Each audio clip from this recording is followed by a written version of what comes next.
أعوذ بالله من الشيطان الرجيم. بسم الله الرحمن الرحيم.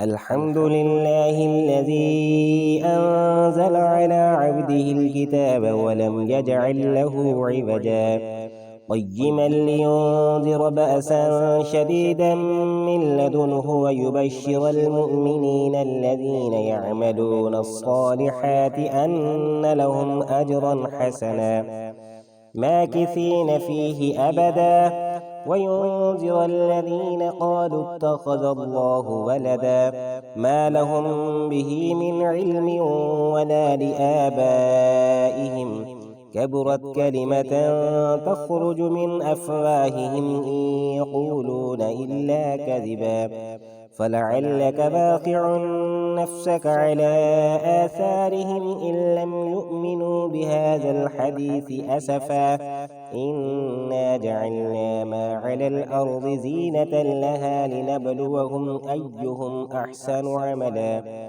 وإنا لجاعلون ما عليها صعيدا جرزا أم حسبت أن أصحاب الكهف والرقيم كانوا من آياتنا عجبا إذ أوى الفتية إلى الكهف فقالوا ربنا آتنا من لدنك رحمة وهيئ لنا من أمرنا رشدا فضربنا على آذانهم في الكهف سنين عددا ثم بعثناهم لنعلم أي الحزبين أحصى لما لبثوا أمدا نحن نقص عليك نبأهم بالحق إنهم فتية آمنوا بربهم وزدناهم هدى وربطنا على قلوبهم إذ قاموا فقالوا ربنا رب السماوات والأرض لن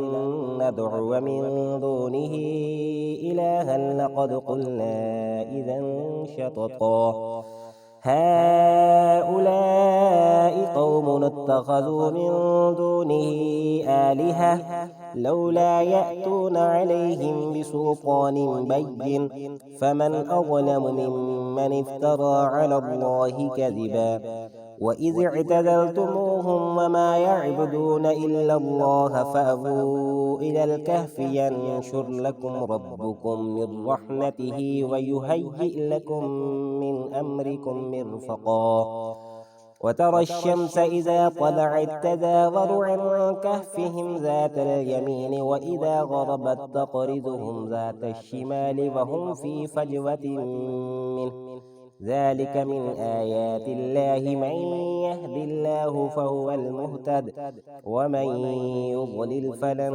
تجد له وليا مرشدا وتحسبهم أيقاظا وهم رقود ونقلبهم ذات اليمين وذات الشمال وكلبهم باسط ذراعيه بالوصيد لو اطلعت عليهم لوليت منهم فرارا ولملئت منهم رعبا وكذلك بعثناهم ليتساءلوا بينهم قال قائل منهم كم لبثتم قالوا لبثنا يوما أو بعض يوم قالوا ربكم أعلم بما لبثتم فابعثوا أحدكم بورقكم هذه إلى المدينة فلينظر أيها أزكى طعاما فليأتكم برزق منه وليتلطف ولا يشعرن بكم أحدا إنهم إن يظهروا عليكم يرجموكم أو يعيدوكم في ملتهم ولن تفلحوا إذا أبدا وكذلك أعثرنا عليهم ليعلموا أن وعد الله حق وأن الساعة لا ريب فيها إذ يتنازعون بينهم أمرهم فقالوا ابنوا عليهم بنيانا ربهم أعلم بهم قال الذين غلبوا على أمرهم لنتخذن عليهم مسجدا سيقولون ثلاثة رابعهم كلبهم ويقولون خمسة سادسهم كلبهم رجما بالغيب ويقولون سبعة وثامنهم كلبهم قل ربي أعلم بعدتهم ما يعلمهم إلا قليل فلا تمار فيهم إلا مراء ظاهرا ولا تستفت فيهم منهم أحدا ولا تقولن لشيء إني فاعل ذلك غدا إلا أن يشاء الله واذكر ربك إذا نسيت وقل عسى أن يهديني ربي لأقرب من هذا رشدا ولبثوا في كهفهم 300 سنين وازدادوا 9 قل الله أعلم بما لبثوا له غيب السماوات والأرض أبصر به وأسمع ما لهم من دونه من ولي ولا يشرك في حكمه أحدا واتل ما أوحي إليك من كتاب ربك لا مبدل لكلماته ولن تجد من دونه ملتحدا واصبر نفسك مع الذين يدعون ربهم بالغداة والعشي يريدون وجهه ولا تعد عيناك عنهم تريد زينة الحياة الدنيا ولا تطع من أغفلنا قلبه عن ذكرنا واتبع هواه وكان أمره فرطا وقل الحق من ربكم فمن شاء فليؤمن ومن شاء فليكفر إنا أعتدنا للظالمين نارا أحاط بهم سرادقها وإن يستغيثوا يغاثوا بماء كالمهل يشفي الوجوه بئس الشراب وساءت مرتفقا إن الذين آمنوا وعملوا الصالحات إنا لا نضيع أجر من أحسن عملا أولئك لهم جنات عدن تجري من تحتهم الأنهار يحلون فيها من أساور من ذهب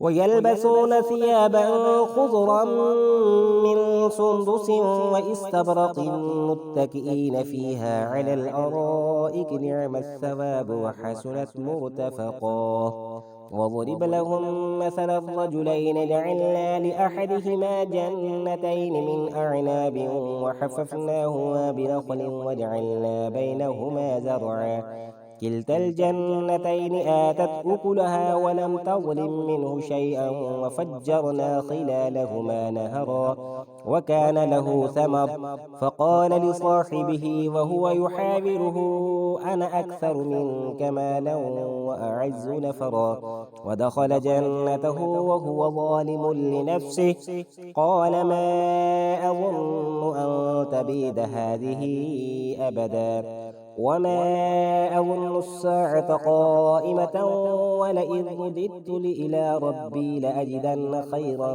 منها منقلبا قال له صاحبه وهو يحاوره أكفرت بالذي خلقك من تراب ثم من نطفة ثم سواك رجلا لكن هو الله ربي ولا أشرك بربي أحدا ولولا إذ دخلت جنتك قلت ما شاء الله لا قوة إلا بالله إن ترني أنا أقل منك مالا وولدا فعسى ربي أن يؤتيني خيرا من جنتك ويرسل عليها حسبانا من السماء فتصبح صعيدا زلقا أو يصبح ماؤها غورا فلن تستطيع له طلبا وأحيط بثمره فأصبح يقلب كفيه على ما أنفق فيها وهي خاوية على عروشها ويقول يا ليتني لم أشرك بربي أحدا ولم تكن له فئة ينصرونه من دون الله وما كان منتصرا. هنالك الولاية لله الحق، وخير ثوابا وخير عقبا. واضرب لهم مثل الحياة الدنيا كماء أنزلناه من السماء فاختلط به نبات الأرض فأصبح حشيما تذروه الرياح، فكان الله على كل شيء مقتدرا.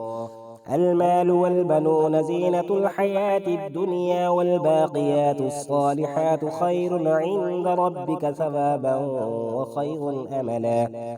ويوم نسير الجبال وترى الأرض بارزة وحشرناهم فلم نغادر منهم أحدا، وعرضوا على ربك صفا لقد جئتمونا كما خلقناكم أول مرة، بل زعمتم أن لن نجعل لكم موعدا. ووضع الكتاب فترى المجرمين مشفقين مما فيه ويقولون يا ويلتنا ما لهذا الكتاب لا يغادر صغيرة ولا كبيرة إلا أحصاها، ووجدوا ما عملوا حاضرا ولا يظلم ربك أحدا.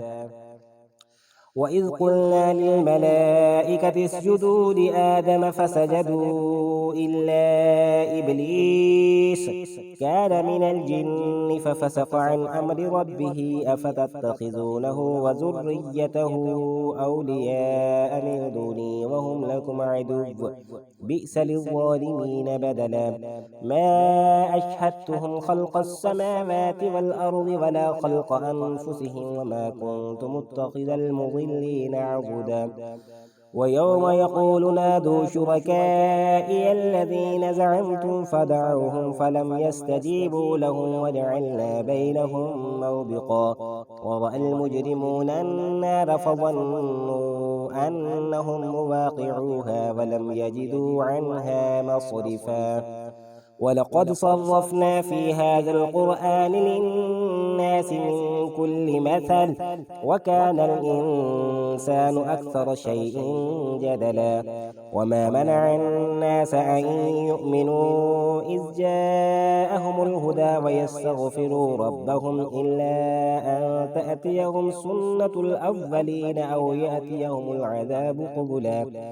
وما نرسل المرسلين إلا مبشرين ومنذرين ويجادل الذين كفروا بالباطل ليدحضوا به الحق واتخذوا آياتي وما أنذروا هزوا. ومن أظلم ممن ذكر بآيات ربه فأعرض عنها ونسي ما قدمت يداه، إنا جعلنا على قلوبهم أكنة أن يفقهوه وفي آذانهم وقرا، وإن تدعهم إلى الهدى فلن يهتدوا إذا أبدا. وربك الغفور ذو الرحمة، لو يؤاخذهم بما كسبوا لعجل لهم العذاب، بل لهم موعد لن يجدوا من دونه موئلا. وتلك القرى أهلكناهم لما ظلموا وجعلنا لمهلكهم موعدا. وإذ قال موسى لفتاه لا أبرح حتى أبلغ مجمع البحرين أو أمضي حقبا، فلما بلغا مجمع بينهما نسيا حوتهما فاتخذ سبيله في البحر سربا. فلما جاوزا قال لفتاه آتنا غداءنا لقد لقينا من سفرنا هذا نصبا. قال أرأيت إذ أوينا إلى الصخرة فإني نسيت الحوت وما أنسانيه إلا الشيطان أن أذكره، واتخذ سبيله في البحر عجبا. قال ذلك ما كنا نبغي فارتدا على آثارهما قصصا، فوجدا عبدا من عبادنا آتيناه رحمة من عندنا وعلمناه من لدنا علما. قال له موسى هل أتبعك على أن تعلمني مما علمت رشدا؟ قال إنك لن تستطيع معي صبرا، وكيف تصبر على ما لم تحط به خبرا؟ قال ستجدني إن شاء الله صابرا ولا أعصي لك أمرا. قال فإن اتبعتني فلا تسألني عن شيء حتى أحدث لك منه ذكرا. فانطلقا حتى إذا ركبا في السفينة خرقها قال أخرقتها لتغرق أهلها لقد جئت شيئا إمرا. قال ألم أقل إنك لن تستطيع معي صبرا. قال لا تؤاخذني بما نسيت ولا ترهقني من عمري عسرا. فانطلقا حتى إذا لقيا غلاما فقتله قال أقتلت نفسا زكية بغير نفس لقد جئت شيئا نكرا. قال ألم أقل لك إنك لن تستطيع معي صبرا. قال إن سألتك عن شيء بعدها فلا تصاحبني قد بلغت من لدني عذرا.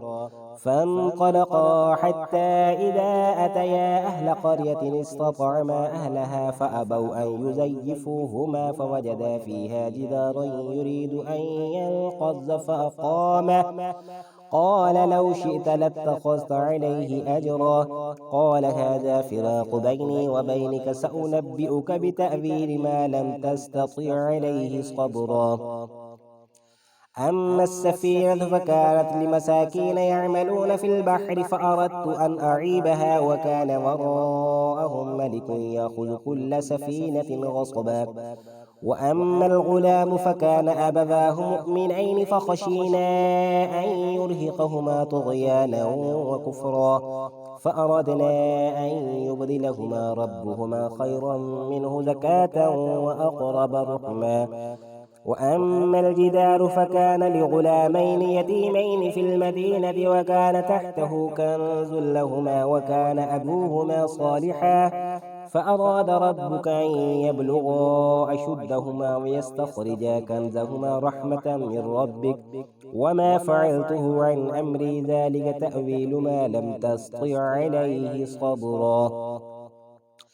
ويسألونك عن ذي القرنين قل سأتلو عليكم منه ذكرا. إنا مكنا له في الأرض وآتيناه من كل شيء سببا فأتبع سببا حتى إذا بلغ مغرب الشمس وجدها تغرب في عين حمية ووجد عندها قوما. قلنا يا ذا القرنين إما أن تعذب وإما أن تتخذ فيهم حسنا. قال أما من ظلم فسوف نعذبه ثم يرد إلى ربه فيعذبه عذابا نكرا. وأما من آمن وعمل صالحا فله جزاء الحسنى وسنقول له من أمرنا يسرا. ثم أتبع سببا حتى إذا بلغ مطلع الشمس وجدها تطلع على قوم لم نجعل لهم من دونها سترا. كذلك وقد أحطنا بما لديه خبرا. ثم أتبع سببا حتى إذا بلغ بين السدين وجد من دونهما قوما لا يكادون يفقهون قولا. قالوا يا ذا القرنين إن يأجوج ومأجوج مفسدون في الأرض فهل نجعل لك خرجا على أن تجعل بيننا وبينهم سدا. قال ما مكنني فيه ربي خير فأعينوني بقوة أجعل بينكم وبينهم ردما. آتوني زمر الحديد حتى إذا ساوى بين الصدفين قال انفخوا حتى إذا جعله نارا قال آتوني أفرغ عليه قطرا. فما استطاعوا أن يظهروه وما استطاعوا له نقبا. قال هذا رحمة من ربي فإذا جاء وعد ربي جعله دكاء وكان وعد ربي حقا. وتركنا بعضهم يومئذ يموج في بعض ونفخ في الصور فجمعناهم جمعا وعرضنا جهنم يومئذ للكافرين عرضا.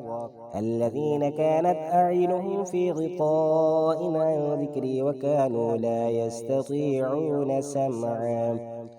أفحسب الذين كفروا أن يتخذوا عبادي من دوني أولياء إنا أعتدنا جهنم للكافرين نزلا قل هل ننبئكم بالأخسرين أعمالا الذين ضل سعيهم في الحياة الدنيا وهم يحسبون أنهم يحسنون صنعا أولئك الذين كفروا بآيات ربهم ولقائه فحبطت أعمالهم فلا نقيم لهم يوم القيامة وزنا ذلك جزاؤهم جهنم بما كفروا واتخذوا آياتي ورسلي هزوا إن الذين آمنوا وعملوا الصالحات كانت لهم جنات الفردوس نزلا خالدين فيها لا يبغون عنها حولا قل لو كان البحر مدادا لكلمات ربي لنفد البحر قبل أن تنفد كلمات ربي ولو جئنا بمثله مددا